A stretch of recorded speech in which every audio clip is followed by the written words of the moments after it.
itong ating environment today, hindi ka nakakasigurado kung ano ang ganti ng administrasyon.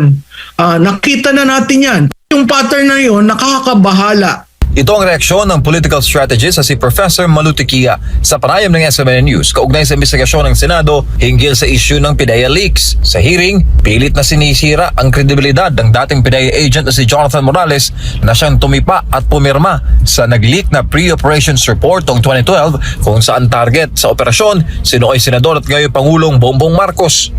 Bukod dyan, pilit na pinapaamin si Morales sa kanyang confidential informant, bagay na ayaw aminin ni Morales dahil sa posibleng niya itong gantihan at patayin. Hinangaan naman ni Tequia ang paninindigan ni Morales sa kabila ng mga pinagdadaanan nito ngayon. Maaalala na ilan sa mga bumangga sa kasalukuyang administrasyon ay naalis sa pwesto at nakaranas ng panggigipit. Kabilang dyan si Cagayan Governor Manuel Mamba na naalis sa pwesto, Davao del Norte Governor Edwin Hubahib at Cebu City Mayor Mike Rama na pinatawan ng preventive suspension matapos magsagawa ng maisog rally sa kanilang mga lugar. Gayon din ang nangyari sa SMNI na nahaharap ngayon sa indefinite suspension mula sa National Telecommunications Commission. Tingin tuloy ni Tequia, Walang declaration ng martial law pero unti-unting sinisikil ang ating karapatan. So, yun ang nakakalungkot. samantala upang matuldukan na ang PIDEA leaks at kung gumagamit nga ba ng illegal na droga si Marcos Jr., hinamon ni Tequia ang Pangulo na magpa-hair follicle drug test.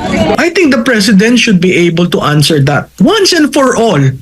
Kasi that's the only thing people are asking eh. Kung hindi sasabihin ni Morales kung sino yung CI niya at hindi natin makikita yung folder, thereby hindi natin makikita yung sworn affidavit ng mga CI niya. The other thing is really for the President to take that hair follicle test. Dagdag pa nito, nagdudulot ng pagdududa sa publiko ang mga pasya ng Pangulo dahil sa drug issue nito.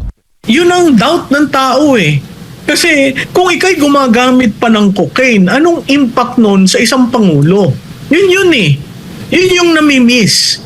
Hindi dapat tawanan dahil yun ay personal na bagay na kailangan mong pakinggan at gawin dahil ang taong bayan ang nagsasabi.